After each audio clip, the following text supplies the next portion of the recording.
আজকের সেশনে যে বিষয় নিয়ে আলোচনা করব, বিষয়টা হচ্ছে যে নেটওয়ার্ক মার্কেটিংয়ে সফল হতে গেলে, নেটওয়ার্ক মার্কেটিংয়ে যদি আপনাকে সফল হতে হয় তাহলে কী কী বিষয়ের উপরে আপনাকে ধ্যান দিতে হবে, সেটার উপরেই মেনলি আজকের যে সেশন রয়েছে, আজকের সেশনে আমরা আলোচনা করব। তো পয়েন্টগুলো অবশ্যই খুব গুরুত্বপূর্ণ পয়েন্টগুলো আপনারা অবশ্যই বিবেচনা করবেন এবং পারলে নোট ডাউন করে নিন। তাতে হচ্ছে আপনাদের বুঝতে সুবিধা হবে যে অ্যাকচুয়ালি আমরা তো নেটওয়ার্ক মার্কেটিংয়ে সকালে চলে আসি, কিন্তু নেটওয়ার্ক মার্কেটিংয়ে এলেও নেটওয়ার্ক মার্কেটিংয়ে সফল হতে গেলে আমাদেরকে যে বিষয়গুলোর উপরে আমাদেরকে ধ্যান দেওয়া উচিত বা যে বিষয়গুলোর উপরে আমাদেরকে গুরুত্ব দিয়ে কাজ করা উচিত, সেই বিষয়গুলোর উপরে কিন্তু আজকে আলোচনা হবে। তো প্রথমে যেটা নিয়ে আলোচনা করব, যে দেখুন, আমি টোটাল 7টা পয়েন্ট নিয়ে আজকে আলোচনা করব। এই 7টা পয়েন্ট কিন্তু আপনারা যদি গুরুত্ব সহকারে দেখেন বা গুরুত্ব সহকারে বুঝে নেন, তাহলে কিন্তু অবশ্যই এখান থেকে খুব তাড়াতাড়ি এবং ভালো একটা সাকসেস পাওয়া যেতে পারে এবং ভালো একটা টিম বিল্ড হতে পারে। তো প্রথম পয়েন্ট যেটা আছে, প্রথম পয়েন্ট কি না, 100% ইউজার হতে হবে। আপনি যে কোনো নেটওয়ার্ক মার্কেটিংয়ে যান, নেটওয়ার্ক মার্কেটিং অর্থাৎ প্রোডাক্ট বেস কোম্পানিতে যদি আপনি কাজ করে থাকেন, তাহলে কি না, ওই প্রোডাক্ট বেস কোম্পানিতে ওই কোম্পানির যে সমস্ত প্রোডাক্ট রয়েছে, ওই কোম্পানির যে সমস্ত প্রোডাক্ট রয়েছে, ওই প্রোডাক্টগুলোকে কিন্তু আপনাকে আগে 100% ইউজার হতে হবে। ইউজার যদি হন, তাহলে কি না, আপনি আপনার প্রোডাক্ট সম্বন্ধে গুরুত্ব বুঝতে পারবেন। তখনই আপনি আপনার টিমে বা আপনি প্রসপেক্টকে আপনি বোঝাতে পারবেন আপনার প্রোডাক্ট সম্বন্ধে। তখনই কিন্তু আপনার প্রসপেক্টরা প্রোডাক্টগুলো ব্যবহার করতে শুরু করবে, আপনার বিজনেস বাড়তে শুরু করবে। 1 নম্বর পয়েন্ট। 2 নম্বর পয়েন্ট কী রয়েছে না, প্রোডাক্ট প্রসপেক্টের লিস্ট তৈরি করতে হবে আপনাকে। আপনাকে প্রসপেক্টের লিস্ট তৈরি করতে হবে। অর্থাৎ আপনি প্রথমে তো প্রোডাক্ট ব্যবহার করলেন, কিন্তু এই বিজনেসটা যেহেতু সেলিং এর সঙ্গে যুক্ত রয়েছে বা সেলিং এর ওপরে ডিপেন্ড করে এই বিজনেসটা চলে, এই বিজনেসটা টার্নওভারের উপরে, কোম্পানি টার্নওভারের উপরে চলে, তাহলে এখানে কিন্তু একটা নেটওয়ার্ক বিল্ড করতে হয়। এই নেটওয়ার্ক বিল্ড করতে গেলে আপনাকে কী করতে হবে না, আপনাকে প্রসপেক্ট লিস্ট তৈরি করবে। যেমন ধরুন, আমি যেভাবে এই বিজনেসটাকে করি, ধরুন আমি কাউকে জয়েনিং করানোর পরে তাকে প্রোডাক্ট দিলাম, প্রোডাক্ট ইউজ করালাম এবং সঙ্গে সঙ্গে আগামী 24 ঘন্টা 48 ঘন্টার মধ্যেই আমি তাকে একটা লিস্ট বানিয়ে দিই।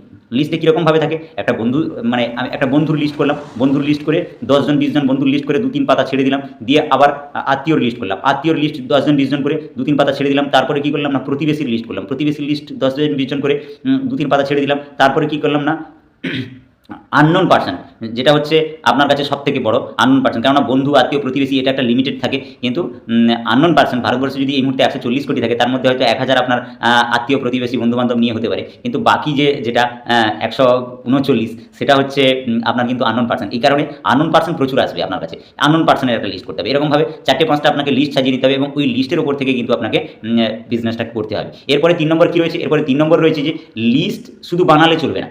লিস্ট বানালে কিন্তু চলবে না। লিস্ট বানানোর সঙ্গে সঙ্গে আপনাকে কিন্তু ওই যে ব্যক্তিগুলোকে আপনি আপনার বিজনেসের কথা বলবেন, ওই ব্যক্তিগুলোকে বিজনেসের কথা আপনি কীভাবে বলবেন, আপনাকে কিন্তু ওই ব্যক্তিগুলোকে বিজনেসের কথা বলে হঠাৎ করে তো আপনি কাউকে বলতে পারবেন না। তার সঙ্গে আপনি যেভাবেই পরিচিতি হন না কেন, সেই আননোন পার্সন হোক, প্রতিবেশী হোক, বন্ধু হোক, আত্মীয় হোক, ফ্যামিলি মেম্বার যেও হোক না কেন, তার সঙ্গে যেইভাবেই হোক আপনাকে কী করতে হবে, এখানে আপনাকে কিন্তু তার টাইম নিয়ে নিতে হবে, তার কাছ থেকে টাইম চেয়ে নিতে হবে, সময় চেয়ে নিতে হবে। তার সঙ্গে আপনি কোনো কিছু বিষয় নিয়ে আলোচনা করতে চাইছেন, সেই বিষয়টা তাকে ফোনে হোক, তার সঙ্গে দেখা করে বলতে হবে সে কখন ফ্রি থাকবে, সেই সময়টা সে দিচ্ছে কিনা, সেটা নিয়ে বসে তার সঙ্গে আলোচনা করতে হবে, তার সঙ্গে অ্যাপয়েন্টমেন্ট নিতে হবে, তার কাছ থেকে আপনাকে সময় চেয়ে নিতে হবে। সময় চেয়ে নেওয়ার পরেই কিন্তু আপনি তার সঙ্গে বসে টোটাল প্রজেক্টটা নিয়ে, আমাদের যে প্রজেক্টটা রয়েছে এই প্রজেক্টটা নিয়ে আলোচনা করুন। দেখবেন আপনার কিন্তু খুব শীঘ্রই জয়েনিং সংখ্যা ধীরে ধীরে করে বাড়তে থাকবে।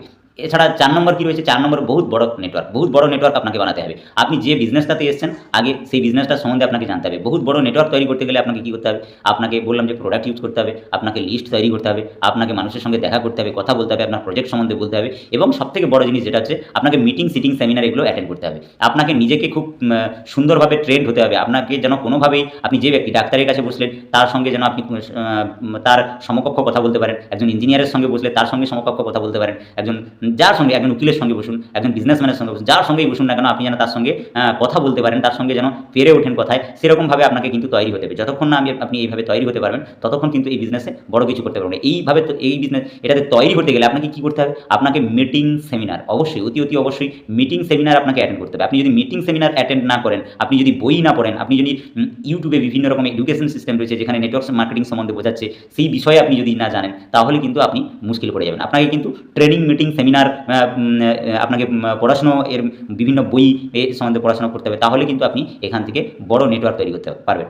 5 নম্বর কোশ্চেন কী রয়েছে, নেটওয়ার্কে ভলিউম, অর্থাৎ আপনার নেটওয়ার্ক, আপনি যে নেটওয়ার্কটা তৈরি করছেন, ওই নেটওয়ার্কে আপনার যে বিজনেস হচ্ছে, সেই বিজনেসের যে ভলিউম বা অ্যাচিভার কতজন আছে, আপনাকে এটার উপরে ধ্যান দিতে হবে। আপনার বিজনেসে ভলিউম অর্থাৎ আপনার প্রোডাক্টের যে সেলিং, তার যে পারচেজ ভলিউম সেটা কতটা হয়েছে এবং কতটা হচ্ছে এবং প্রতিনিয়ত গ্রোথ হচ্ছে কিনা, বৃদ্ধি হচ্ছে কিনা এবং সেখান থেকে আপনার প্রতি মাসে বা আপনার 6 মাসে, 1 বছরে আপনার অ্যাচিভার বেরিয়ে আসছে কিনা, বিভিন্ন অ্যাচিভার, রয়্যালটি টেকনিক্যাল বিভিন্ন অ্যাচিভার, বিভিন্ন পিন অ্যাচিভার বেরিয়ে আসছে কিনা, এর উপরে আপনাকে কাজ করতে হবে। এর উপরে যদি আপনি কাজ করেন তাহলে কিন্তু আপনার টিম আগামী দিনে একটা বড় জায়গায় পৌঁছতে পারে। সেটা আপনার ন্যাশনাল বেসিসে আপনি কাজ করতে পারেন। কিন্তু তার জন্য আপনাকে কী করতে হবে? ধৈর্যের সঙ্গে আপনার টিমের ভলিউম বাড়ছে কিনা, আপনার টিমের ভলিউমের উপরে কাজ হচ্ছে কিনা। শুধু টিম বানালে তো চলবে না, কেননা টিম বানালে কোম্পানি পয়সা দেবে না। আপনাকে কোম্পানির প্রোডাক্টের উপরে কাজ করতে হবে। আপনার টিমে কত কোম্পানি প্রোডাক্টের ভলিউম আসছে সেটার উপরে আপনাকে ধ্যান দিতে হবে এবং সেখান থেকে কত অ্যাচিভার বেরোচ্ছে সেটার উপরে ধ্যান দিতে হবে। তাহলে কিন্তু আপনি এখান থেকে বড় একটা জায়গা তৈরি করতে পারবেন।